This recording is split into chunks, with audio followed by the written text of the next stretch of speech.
What's up, guys? Mark back here with yet another video. So today I want to do some handheld slow shutter speed shots and some dynamic range shots from the shoot that I did this past weekend.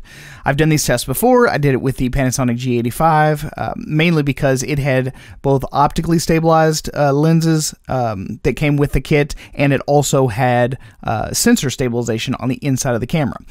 With the Fuji X-T2, there is no stabilization on the sensor, but there is some on the kit lens that comes with it, which is the 18-55. I think that's probably one of the biggest draws to that particular lens, is that it is optically stabilized. It's only about a $600 or $700 lens, something like that. It's not quote-unquote weather sealed, so a lot of people probably try to decide whether this is going to be a good lens for them. So if you find yourself shooting a lot in low light situations, you really might want to look at this 18-55 and not getting rid of it. So let me go ahead and take a look at the first image here. I've got the info pulled up, and as you can see, I shot this at 6400 ISO. It's 50.5 millimeters. The exposure compensation was up +1.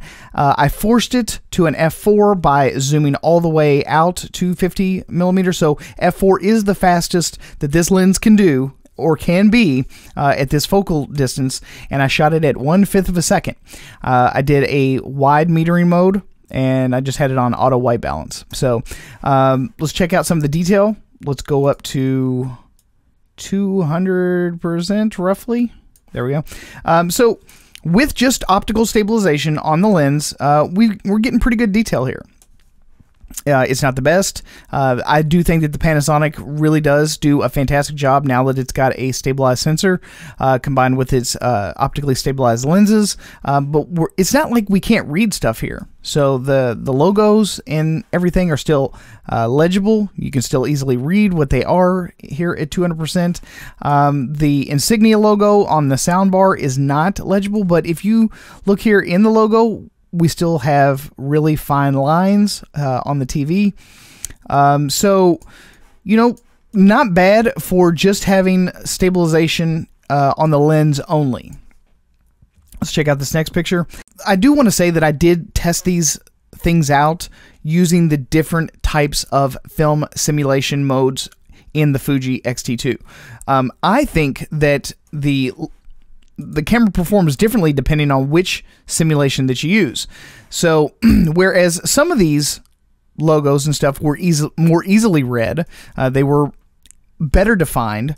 The lines and stuff in this logo were better defined. I also find that some of them add extra contrast where, like, I can't read this logo here at all. But when I use the Pro Negative, you can clearly see the logo now. Easily readable. The lines are all well defined. Comcast Netgear is a little bit worse on this one, because on this one, way easier to read this, and can't read that at all. The insignia logo whatsoever, can't read it at all.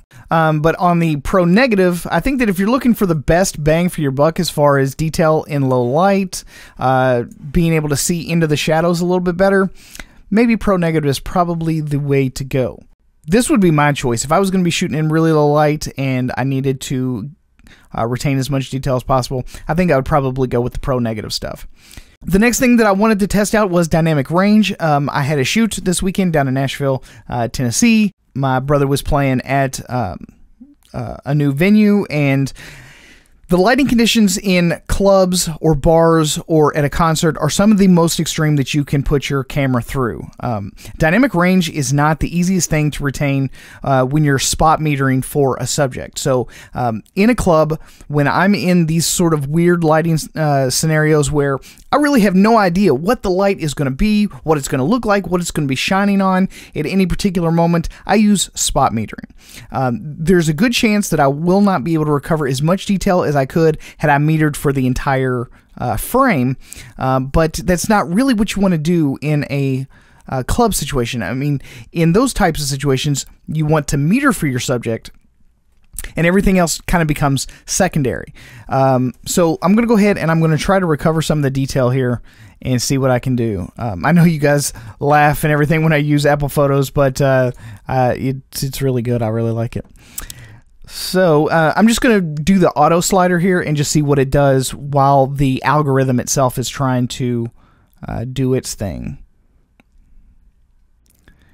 So it starts to go a little crazy there. So if you wanted to bring back some of the detail, you probably could. I'm just going to bring this all back down to revert to original. Let's bring up just shadows all by itself. Looks like I'm getting a little bit of raw file tearing.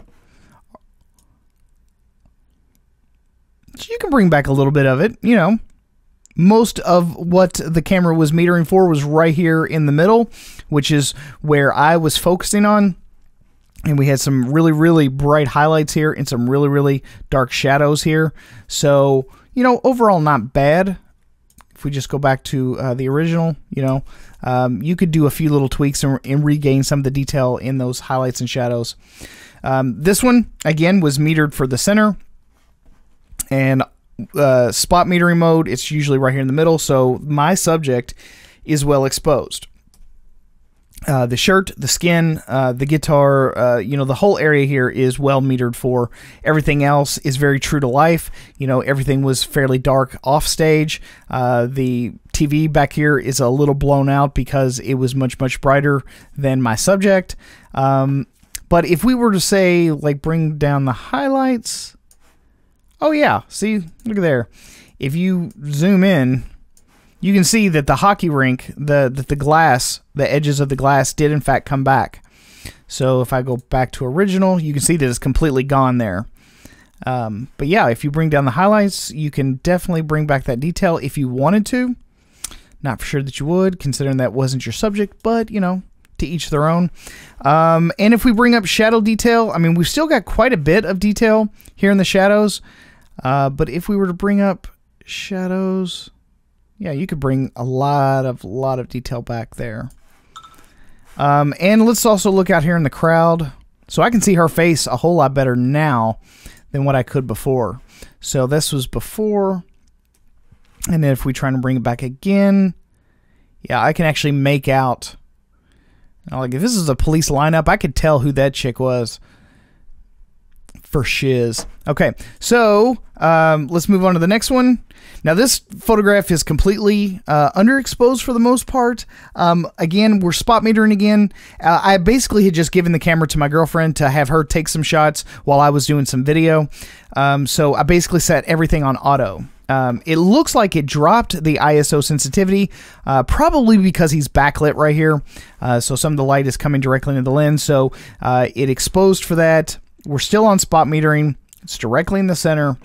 We're at f5, and this is a maximum aperture of f4. So we could have probably gotten a little bit of extra light here.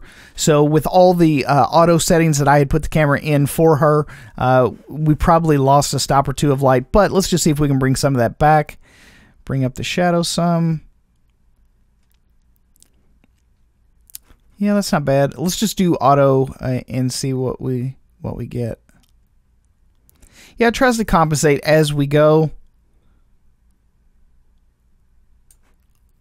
And you can see that it's boosting up the shadows along with me and trying to bring down those highlights at the same time. So yeah, I mean, if we wanted to push this a little bit and see what we could get back, you easily could.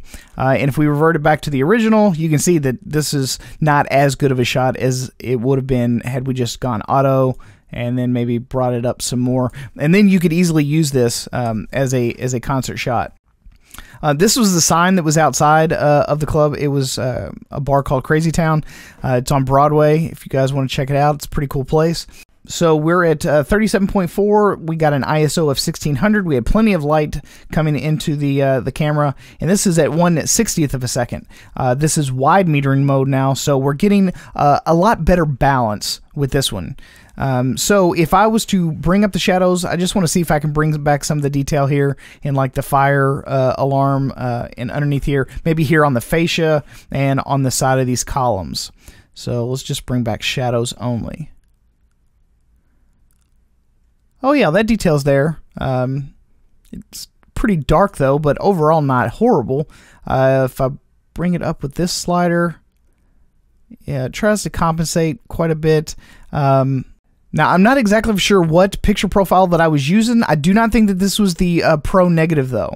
I think that I would probably get some extra detail if I'd use the Pro Negative film simulation, but I'm not really for sure. So if any of you guys know if those film simulations have a dramatic effect on the level of detail, the level of in-camera contrast and all that stuff, let me know, because I'm not for sure if... I mean, I was always under the impression if you shoot RAW, everything goes out the window. The film simulations should not play a role in your negative or your RAW file processing. It should just be what the sensor reads, and then that's it. But if those film simulations genuinely do have an effect, please let me know down in the comments section below. So I just want to say thank you guys for watching this video. Please follow me on Instagram. It's at thephotovideoshow. And as always, I'm your host, Mark Pug, and I will see you guys again on the next one. Peace.